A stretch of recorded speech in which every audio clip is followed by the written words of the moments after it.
भाई ने बोला या फिर उस दोस्त ने बोला कि सन ब्लैक दिखेगा, सन ब्लैक दिखेगा, और सर ने भी एग्री कर दिया कि सन ब्लैक दिखेगा। मैं आर्ग्यूमेंट करे जा रहा हूँ, मेरी कोई सुन ही नहीं रहा कि सन व्हाइट दिखेगा, सन व्हाइट दिखेगा, सन व्हाइट दिखेगा।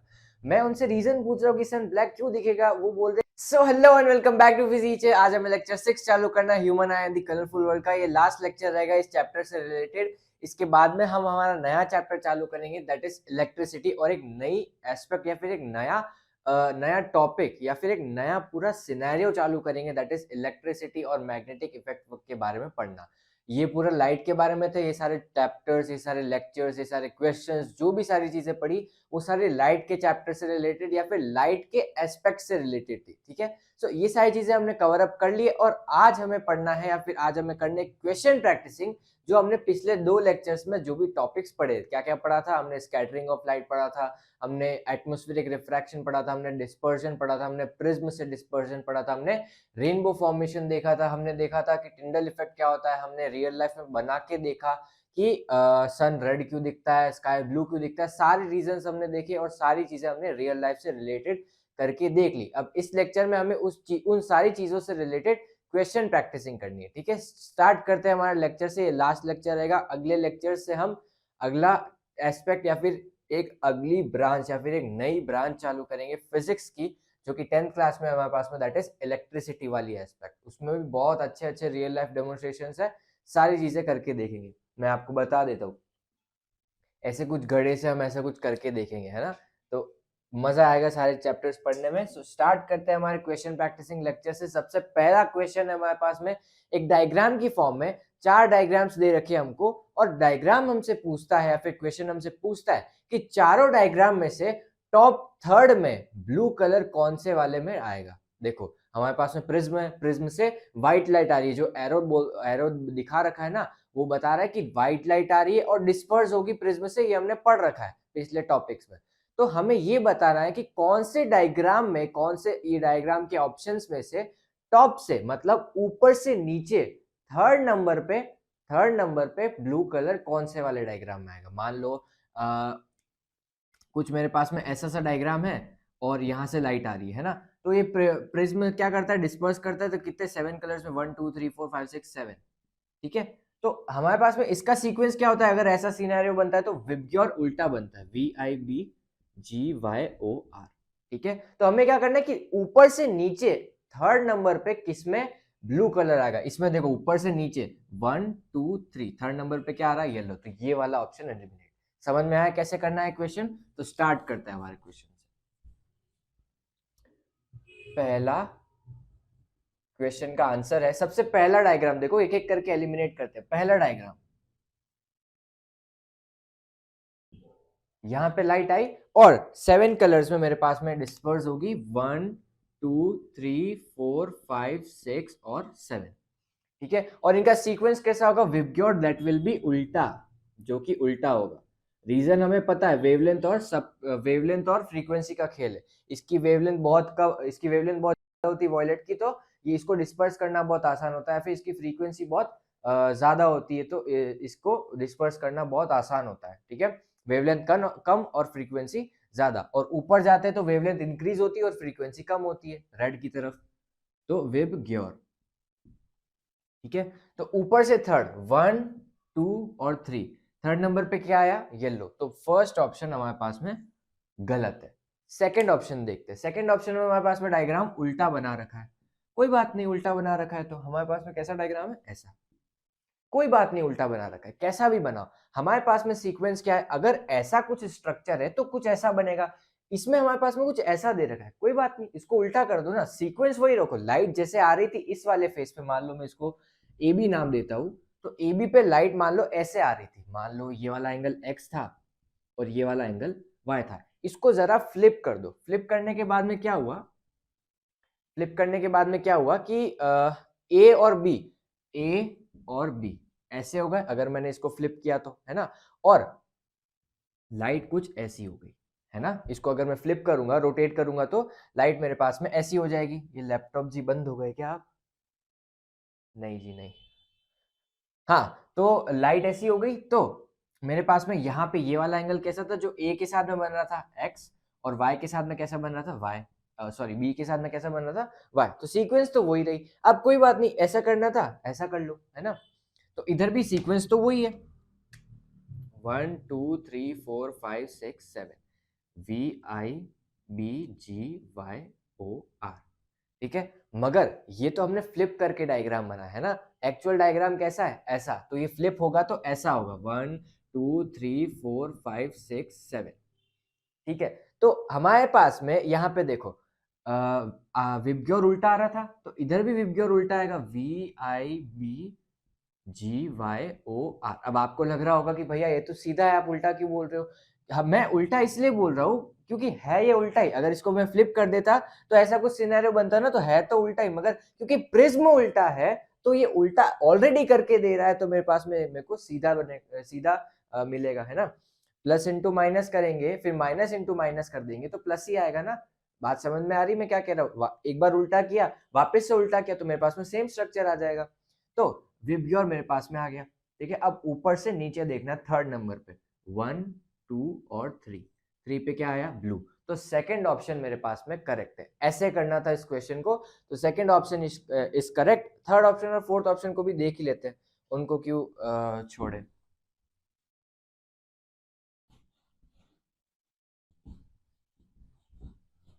थर्ड ऑप्शन, फोर्थ ऑप्शन और फर्स्ट ऑप्शन ऑलमोस्ट सेम है। इसमें क्या हो रखा है, देखो फर्स्ट ऑप्शन देखो, फर्स्ट ऑप्शन में क्या था, कुछ ऐसे एंगल पे डाली, ये वाला फर्स्ट ऑप्शन।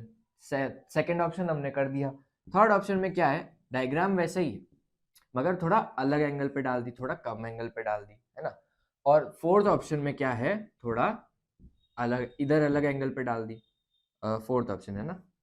तो सीक्वेंस तो वही आएगी ना वापस से, V I B G Y O R, V I B G Y O R, V I B G Y और ऊपर से थर्ड में क्या आएगा, येलो। तो इसमें ये तीनों, फर्स्ट थर्ड और फोर्थ, ये तीनों ऑप्शंस एलिमिनेट होंगे और बचेगा क्या हमारे पास में, जो हमने अभी प्रूव किया, दैट इज सेकंड ऑप्शन। तो सेकंड ऑप्शन फर्स्ट आंसर का करेक्ट ऑप्शन है, या फिर फर्स्ट क्वेश्चन का करेक्ट ऑप्शन है। चलते हैं अब हम सेकंड क्वेश्चन की तरफ, ठीक है, चलो।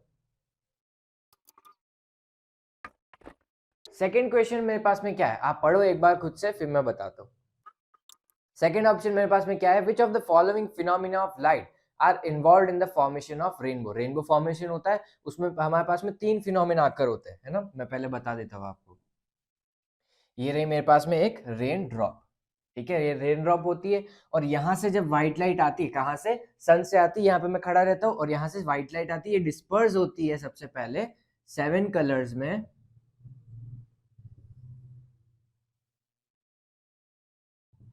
7 कलर्स में, फिर यहां से वापस होता है reflection, that is total internal reflection, ठीक है, टोटल इंटरनल रिफ्लेक्शन। फिर लास्ट में होता है मेरे पास में फाइनल रिफ्रैक्शन, ठीक है। मेरे पास में एक होता है डिस्पर्जन, फिर होता है टोटल इंटरनल रिफ्लेक्शन, और ये होता है मेरे पास में फाइनल रिफ्रैक्शन। तो क्या क्या चीजें हुई, 3 फिनोमिना क्या क्या हुए, reflection, sorry dispersion, total internal refraction और रिफ्रैक्शन, ठीक है। एक है मेरे पास में डिस्पर्जन, टोटल इंटरनल रिफ्लेक्शन और रिफ्रैक्शन, तो 3 फिनोमिना हो गए मेरे पास में, सब लिख देता हूं मैं। एक हुआ डिस्पर्जन, दूसरा हुआ क्या हुआ, मेरे पास में total internal reflection,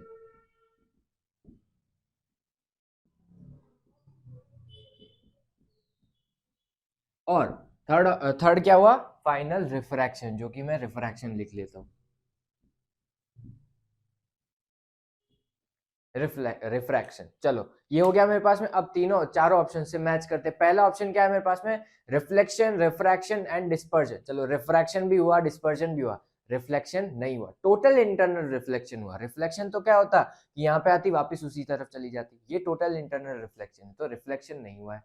third option, sorry second option देखो क्या है, refraction, dispersion and total internal reflection, तो सेकंड ऑप्शन मेरे पास में करेक्ट है, ठीक है। थर्ड ऑप्शन और फोर्थ ऑप्शन की देख लेते क्या बोल रहे हैं, refraction, dispersion and total internal reflection.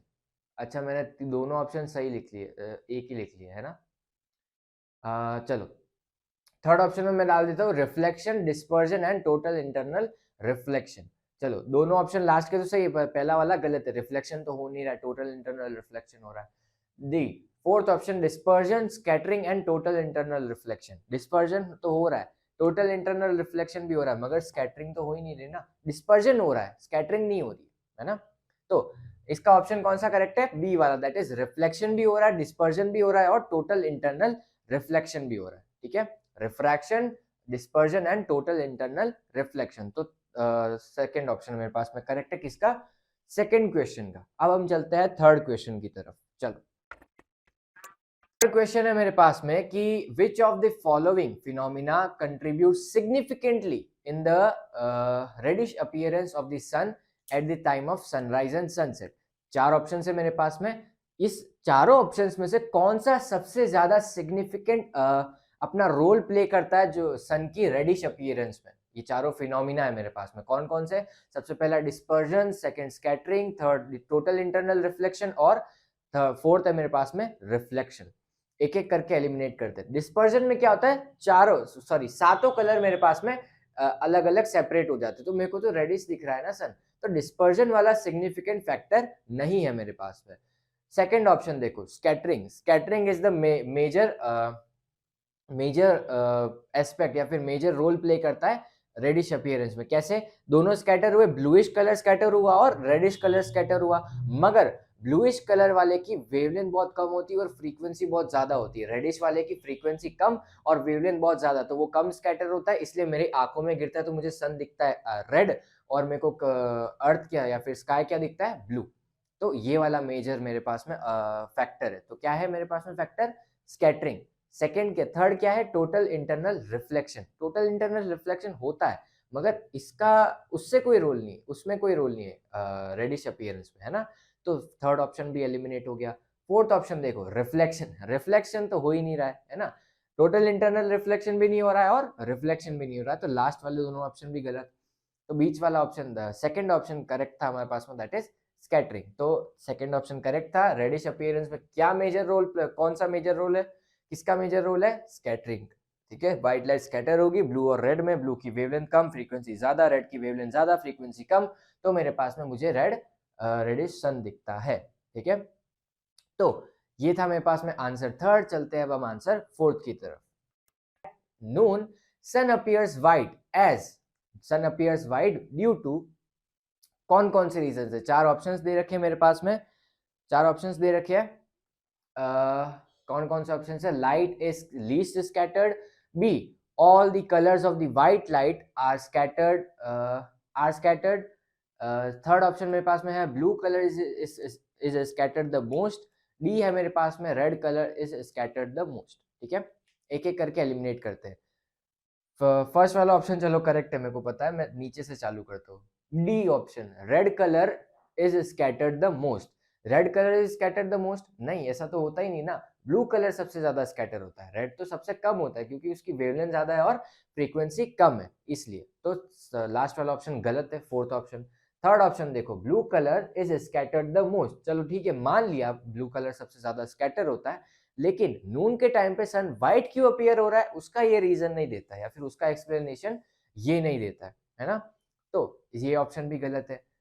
Second option देखो, all the colours of the white light are scattered away, मतलब सारे कलर स्कैटर्ड हो जाते हैं। अब भाई सारे कलर स्कैटर्ड हो गए तो मुझे सन क्या दिखेगा? सन दिखेगा क्या? अगर कुछ लाइट आ ही नहीं रही है मेरे अंदर, मेरी आंखों के अंदर सन की तरफ से, तो मुझे दिखेगा क्या? है ना। तो अगर कोई ज्ञान बांट रहा है तो ज्ञान उस तक पहुंच ही नहीं रहा है, तो मैं वो मुझे ज्ञानी बोलेगा क्यों? है ना। सन मुझे लाइट देगा, मेरी लाइट आंखों में लाइट जाएगी, तब मैं बोलूंगा ना सन का कुछ कलर है, जो भी लाइट वो भेज रहा है उस हिसाब से मैं कलर बोल दूंगा, है ना। तो अगर लाइट ही नहीं आ रही है तो मैं कैसे बोलूंगा कि सन का कुछ कलर है? वो तो मुझे ब्लैक दिखेगा। नो कलर, जहाँ पे कोई कलर नहीं होता है वहां पे ब्लैक होता है ना। तो डार्क या फिर ब्लैक कलर। तो मेरे पास में बी वाला ऑप्शन भी गलत है। फर्स्ट ऑप्शन देखो, light is least scattered. Scattered तो होती है लेकिन सब बहुत कम होती है, क्योंकि वो जो डिस्टेंस है ना वो बहुत कम होती है। नून के टाइम पे बहुत कम डिस्टेंस होती है, सनसेट और सनराइज के टाइम पे वो डिस्टेंस बढ़ जाती है, इसलिए वो पार्टिकल्स बढ़ जाते हैं और इसलिए स्कैटरिंग बढ़ जाती है। इस वजह से मुझे मेरे पास में सन जो है वो रेडिश दिखता है सनसेट और सनराइज के टाइम पे, और व्हाइट दिखता है नून के टाइम पे, क्योंकि वो डिस्टेंस कम हो जाती है। मच्छर जी भैया आप बहुत परेशान कर रहे हो मुझे। तो फोर्थ ऑप्शन का करेक्ट आंसर क्या है? Light is least scattered. चलो ये एमसीक्यू टाइप क्वेश्चन खत्म होते हैं। ये सारे एनसीईआरटी एग्जाम्पलर के क्वेश्चंस थे। सो ये सारे क्वेश्चंस खत्म। अब चलते हैं अब हम थ्योरेटिकल क्वेश्चंस की तरफ। ठीक है, चलो।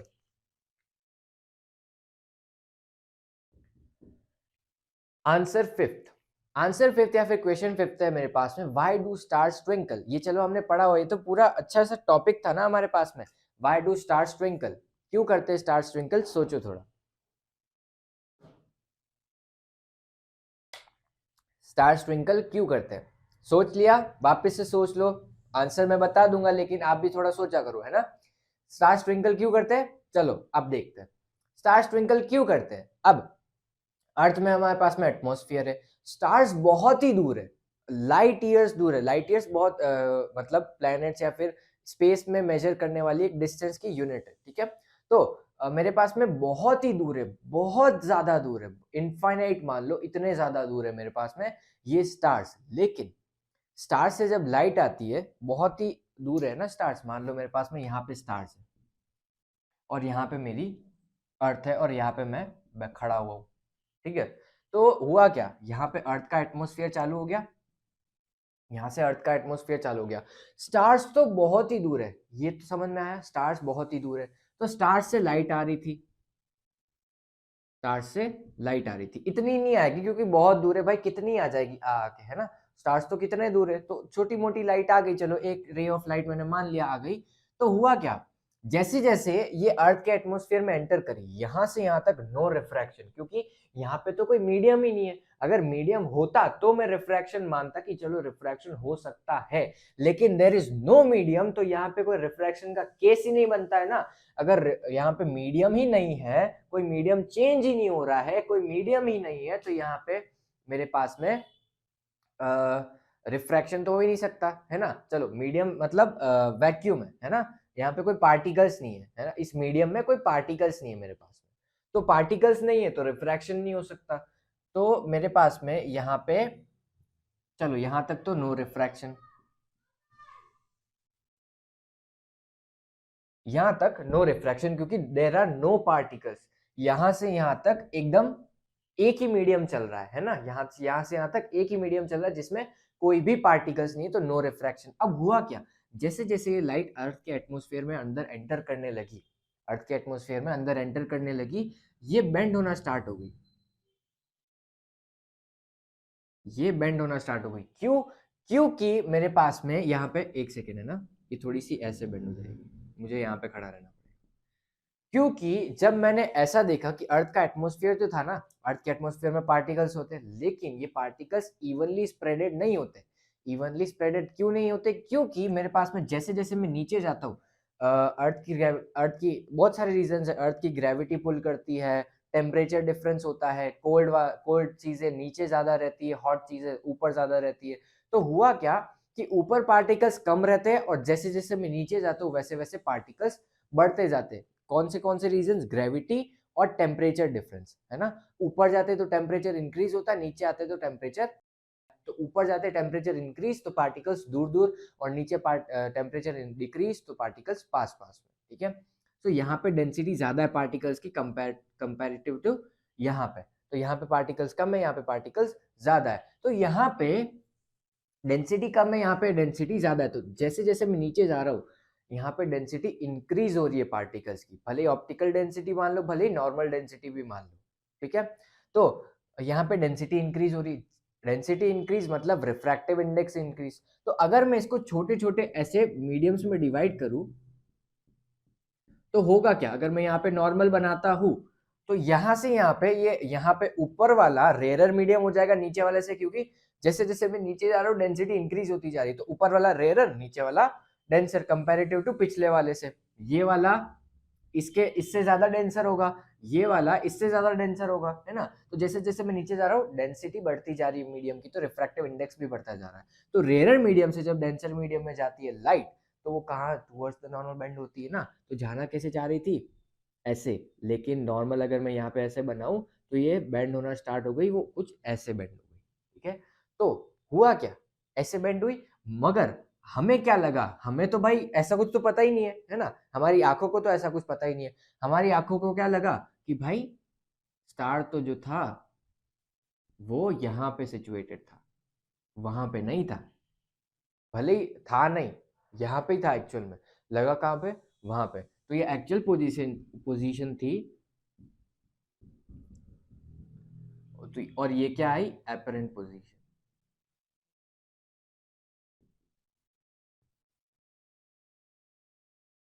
एक्चुअल पोजीशन और एपरेंट पोजीशन। और देखो और एक चीज देखो, अब हुआ क्या, चलो पोजीशन तो चेंज हो गई, यहाँ पे नहीं था और वहां पे आ गया, चलो मेरे को कुछ फर्क दिखेगा भी नहीं या फिर पता भी नहीं चलेगा कि यहाँ से यहाँ पे आया। लेकिन होता क्या है कि अर्थ में हवा चलती है, अर्थ के अंदर टेम्परेचर डिफरेंस आता है, अर्थ में बहुत सारे जोलमाल होते रहते हैं, तो ये रिफ्रैक्टिव इंडेक्स भी बढ़ता चलता रहता होगा, ये रिफ्रैक्टिव इंडेक्स बदलता रहता होगा, उस हिसाब से लाइट की बेंडिंग भी बदलती रहती होगी। अगर मान लो एक सेकेंड में ये ऐसा कुछ पोजीशन दे रहा था, ये बेंडिंग ऐसे हुई, मान लो थोड़ी देर बाद में यहाँ पे हो जाती, तो मेरे को क्या लगता कि स्टार यहाँ पे सिचुएटेड है। तो हर एक पॉइंट पे ये रिफ्रैक्टिव इंडेक्स इंक्रीज डिक्रीज बदलता रहता है, तो ये पोजीशन भी चेंज होती रहती, इसी को बोलते हैं हम ट्विंकलिंग ऑफ स्टार्स। ठीक है, twinkle twinkle little star how I wonder what you are. ठीक है, up above the world so high like a diamond in the sky, मुझे पोयम याद है। ठीक है, तो ये ट्विंकल करते रहते हैं, अपनी पोजीशन चेंज करते रहते हैं या फिर ऐसे लुबजुब होते रहते हैं, इस वजह से होते हैं। ठीक है, क्योंकि रिफ्रैक्टिव इंडेक्स में इंक्रीज डिक्रीज आता रहता है, चेंज होता रहता है रिफ्रैक्टिव इंडेक्स, क्योंकि ये हवा चलती है, टेम्परेचर डिफरेंस, बहुत सारी चीजें होती है अर्थ के अंदर, है ना, तो इस वजह से ट्विंकलिंग होती है। तो एक्सप्लेन कर सकते हैं हम, due to when we go from the top of the atmosphere towards the bottom of the earth, the refractive index increases continuously. ठीक है, अच्छा मेमोरी भर गई है, एक सेकेंड, है ना, हाँ जी, स्पेस फुल हो गई थी, है ना।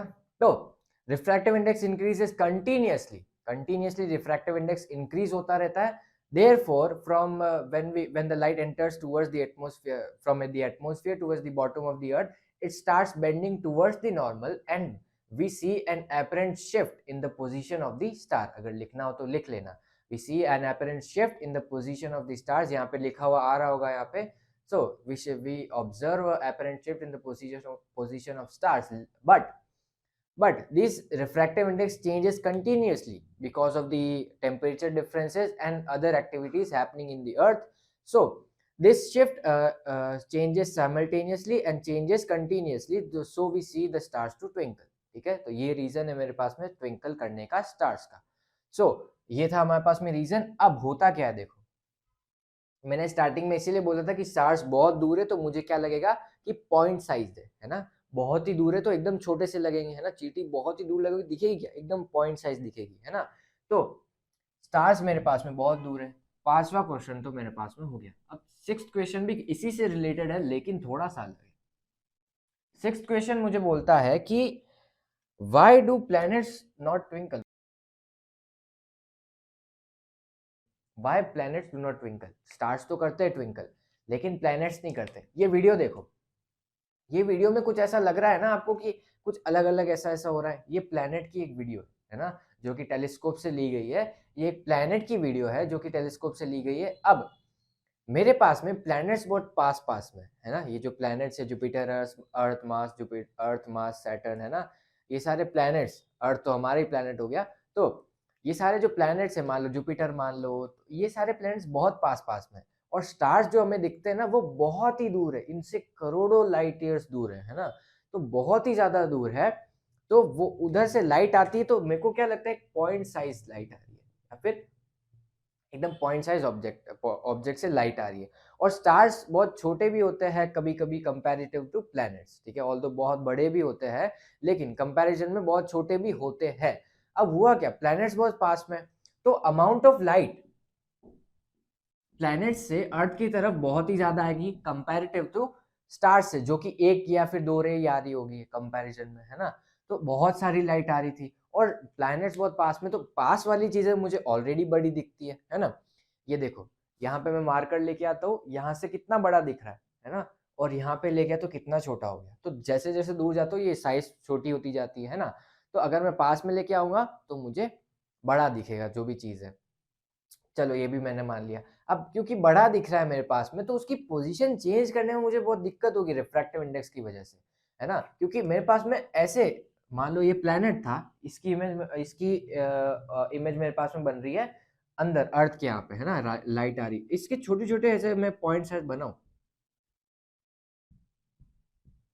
पॉइंट साइज अगर मैं ऑब्जेक्ट बनाऊं, तो मान लो इधर से भी रे आ रही, इनसे भी रे आ रही, इनसे भी रे आ रही, इनसे भी रे आ रही, इनसे भी रे आ रही, इनसे भी रे आ रही, सबसे रे आ रही, ठीक है, सबसे रे आ रही। लेकिन हुआ क्या, अब मान लो इनसे इससे भी ट्विंकल हुआ, इनसे भी ट्विंकल हुआ, इनसे भी ट्विंकल हुआ, इनसे भी ट्विंकल हुआ, इनसे भी ट्विंकल हुआ, लेकिन हुआ क्या कि ये पोजीशन तो चेंज करी, मान लो ये वाला आ गया यहाँ पे, ये वाला आ गया यहाँ पे, ये वाला आ गया यहाँ पे, मगर ये आपस में ऐसे मिक्स होते रहे, मुझे इसकी पोजीशन चेंज होती नहीं दिखी, इनके अंदर वाले पार्टिकल्स की पोजीशन चेंज होती हुई दिखी। ये जो प्लैनेट्स वाली वीडियो बताई थी ना, उसमें ऐसा ही हो रहा है, रिफ्रैक्टिव इंडेक्स चेंज तो हो रहा है, इधर पोजीशन चेंज होती हुई दिख रही है, मगर ओवरऑल प्लैनेट की नहीं हो रही है ना, ओवरऑल प्लैनेट की नहीं हो पा रही, क्योंकि प्लैनेट बहुत ही ज्यादा बड़ा है, रेस बहुत ज्यादा आ रही है, ठीक है, तो ये रीजन होता है, because planets are too close to us, ठीक है, तो ये रीजन था आंसर 6 का। चलते हैं अब हम आंसर 7 पे, आज का सेकेंड लास्ट क्वेश्चन।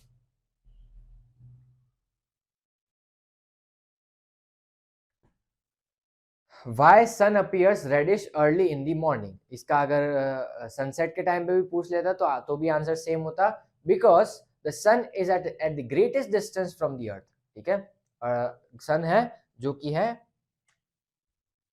सबसे ज्यादा ग्रेटेस्ट डिस्टेंस होता है हमारे से या फिर अर्थ से, यहाँ पे अर्थ है और यहाँ पे सन है मान लो, ठीक है, तो यहाँ पे अर्थ बना लो, ये अर्थ का एटमोसफियर, तो नून के टाइम पे मैं यहाँ पे होता हूँ, और सनसेट या फिर सनराइज के टाइम पे मैं यहाँ पे आ जाता हूँ, है ना, उस साइड में 3D में स्ट्रक्चर है ना, तो उधर आ जाता हूँ, तो सेक ऑफ सिंप्लिसिटी के लिए मैं खुद को यहाँ पे रख लेता हूँ, तो उस वजह से ये एक्स्ट्रा पार्टिकल्स आ जाते हैं। पहले तो क्या हो रहा है, ये वाले पार्टिकल्स स्कैटर कर रहे थे, स्कैटरिंग है ना, स्कैटरिंग ऑफ लाइट की वजह से मुझे रेडिश और ब्लूइश या फिर व्हाइटिश दिखता है, तो स्कैटर कर रहे थे ये वाले पार्टिकल्स नून के टाइम पे, लेकिन सनराइज और सनसेट के टाइम पे ये एक्स्ट्रा पार्टिकल्स और स्कैटर कर देते हैं, और ज्यादा स्कैटरिंग हो जाती है, तो रेडिश कम स्कैटर होता है, ब्लूइश ज्यादा स्कैटर होता है, बिकॉज रेडिश की वेवलेंथ ज्यादा, फ्रीक्वेंसी कम, ब्लूइश वाले रीजन की वेवलेंथ कम, फ्रीक्वेंसी ज्यादा, ठीक है, तो मेरे पास में ब्लूइश वाला रीजन ज्यादा स्कैटर होता है, रेडिश वाला रीजन कम स्कैटर होता है, कम स्कैटर हुआ, स्कैटर नहीं हुआ, इसलिए मेरी आंखों में गिरा, तो मुझे सन कैसा दिखा, रेड, इस वजह से मेरे पास में सन दिखता है रेड। एक्सप्लेन करना है तो कैसे करेंगे, because sun is at the greatest distance from us at the time of sunrise and sunset, and due to scattering of light, the bluish color scatters the most and the reddish color scatters the least, because the wavelength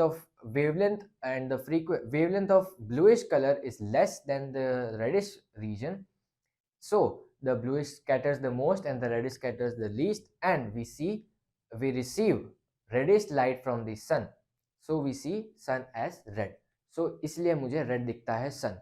तो ये था reason मेरे पास में answer 7 का। अब हम चलते हैं आज के लास्ट क्वेश्चन की तरफ, दैट इज आंसर 8 या फिर question 8। Why does the sun appears dark instead instead of blue to an astronaut. अब इसका मैं एक बहुत अच्छा सा किस्सा बताता हूँ मेरी 10th क्लास का। मैं जब 10th क्लास में था, एक और दोस्त था, तो वो हम दोनों साथ में बैठते थे, तो मतलब मेरा बहुत फिजिक्स में इंटरेस्ट था बचपन से, तो उसका भी होगा, पता नहीं था या नहीं था, तो मेरे फिजिक्स वाले सर के मेरे और उस दोस्त के बीच में एक आर्ग्यूमेंट हुई कि अगर मैं मून पे हूँ या फिर स्पेस में हूँ तो मुझे सन कैसा दिखेगा, तो मैंने बोला वाइट, है ना, मैंने बोला वाइट, क्योंकि स्कैटरिंग हो रही नहीं है, सन से वाइट लाइट आ रही, तो मुझे सन कैसा दिखेगा, वाइट। अब पता नहीं क्या हुआ कि उस भाई ने बोला या फिर उस दोस्त ने बोला कि सन ब्लैक दिखेगा, और सर ने भी अग्री कर दिया कि सन ब्लैक दिखेगा। मैं आर्ग्यूमेंट करे जा रहा हूँ, मेरी कोई सुन ही नहीं रहा कि सन व्हाइट दिखेगा। मैं उनसे रीजन पूछ रहा हूँ कि सन ब्लैक क्यों दिखेगा, वो बोल रहे कि लाइट ही नहीं आ पाएगी, है ना, क्योंकि स्पेस है, वहां पे लाइट ट्रैवल ही नहीं कर सकती, है ना, क्योंकि मीडियम नहीं है। अब वो आर्ग्यूमेंट में उस समय एक्सप्लेन नहीं कर सकता था, क्योंकि इतना कॉन्फिडेंस था नहीं मेरे अंदर, या फिर इतना बात करने का तरीका नहीं था। तो आज मैं उनको एक्सप्लेन करना चाहूंगा, अगर आप वो वीडियो देख रहे हो या फिर आप वीडियो देख रहे हो, जो भी बच्चा वीडियो देख रहा है, कि सन मुझे व्हाइट दिखेगा स्पेस के अंदर, क्यों, क्योंकि वहां पे वैक्यूम है ना, वैक्यूम है मेरे पास में, तो वहां पे लाइट तो ट्रैवल करेगी, अगर वैक्यूम अगर ऐसा आप बोल रहे हो कि वैक्यूम में लाइट ट्रैवल नहीं कर रही, तो भाई आप फिजिक्स पढ़ के आओ ढंग से। आधी फिजिक्स तुम्हारी पूरी गलत है अगर आप ऐसे बोल रहे हो कि लाइट वैक्यूम में ट्रैवल नहीं कर सकती, है ना? भाई मुझे दिख ही तभी रहा है कि सन से लाइट अर्थ के अंदर आई वैक्यूम से, है ना? तो मेरे पास में लाइट आती है सन से, कहाँ पे? अर्थ के अंदर, जहाँ पे वैक्यूम नहीं होता है। तो वैक्यूम नहीं हुआ तो मेरे पास में स्कैटरिंग भी नहीं हुई, सारी लाइट आई। सारी लाइट कौन सी? सारे कलर्स आए, तो सारे कलर्स व्हाइट कॉम्बिनेशन दे रहे थे, तो सन मुझे कैसा दिखा? White. To be on a serious note, sun मुझे कैसा दिखेगा? व्हाइट, क्योंकि सारी लाइट आ रही थी और सारी लाइट मेरे आंख के अंदर जाएगी, तो मुझे सन कैसा दिखेगा? सो अभी मैं थोड़ा सा ऑफ ट्रैक चला गया था। हमारा मेन क्वेश्चन था कि एस्ट्रोनॉट को स्काई ब्लू क्यों नहीं दिखता है, और स्काई स्काई हम किसको बोलते हैं? जहाँ पे एटमॉस्फेयर होता है वहाँ पे बोलते हैं ना। सो अर्थ के बाहर तो कोई एटमॉस्फेयर ही नहीं ना, जहाँ पे स्पेस में, जहाँ पे एस्ट्रोनॉट है हमारे पास में स्पेस में, तो वहाँ पे कोई एटमॉस्फेयर ही नहीं है। एटमॉस्फेयर नहीं तो वहाँ पे पार्टिकल्स नहीं, पार्टिकल्स नहीं तो स्कैटरिंग नहीं, स्कैटरिंग नहीं होगी तो हमारे पास में कलर का स्प्लिटिंग नहीं होगा, है ना? तो कलर का स्प्लिटिंग नहीं होगा तो स्काई ब्लू कैसे दिखेगा? तो सारी की सारी लाइट जो सन से आ रही थी वो सारी की सारी कहीं और चली जाएगी, या फिर जो भी आई अगर मेरी आंखों में भी गिरी तो सन से आ रही, तो सन मुझे सारे कलर्स आ रहे हैं सन से, तो सन मुझे क्या दिखेगा? वाइट। तो बाकी के सारे कलर्स आ ही नहीं रहे, कोई स्कैटरिंग ही नहीं हो रही, तो मुझे सन स्काई ब्लू दिखने का कोई चांस ही नहीं है ना, क्योंकि पार्टिकल्स ही नहीं है ना। सो ये रीज़न है मेरे पास में एस्ट्रोनॉट को स्काई ब्लू क्यों नहीं दिखता और डार्क क्यों दिखता है। ठीक है, सो continuing with the video. Astronaut तो स्पेस में ही रहता है ना, ठीक है? अब अर्थ के एस्ट्रोनॉट की बात नहीं कर रहे हम, है ना? तो सन मुझे कैसा दिखेगा? व्हाइट, जब मैं एस्ट्रोनॉट बन के स्पेस में जाऊंगा।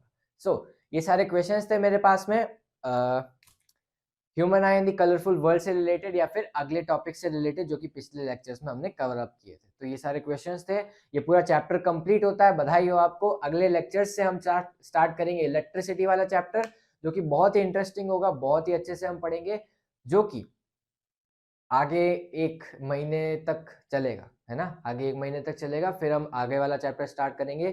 फिर हमारे पास में एक चैप्टर और बचेगा, that is sources of energy. वो बहुत लल्लू सा चैप्टर है, उसमें खाली डेफिनेशन वगैरह याद करनी है, ज़्यादा कुछ है नहीं। हमारे टाइम पे तो बायो वाले सर ने पढ़ाया था हमको, है ना? तो ये सारे क्वेश्चंस हम करेंगे और अगले चैप्टर से हमारा नया चैप्टर चालू करेंगे, अगले लेक्चर से हमारा नया चैप्टर चालू करेंगे, दैट इज इलेक्ट्रिसिटी। तो बहुत बोरी, मतलब बहुत ही ज़्यादा रिपीट करने लग गया हूँ मैं, कि चैप्टर चालू करेंगे। सो एनीवेज, लेक्चर खत्म होता है, अगले लेक्चर से वापस से इलेक्ट्रिसिटी। Bye bye.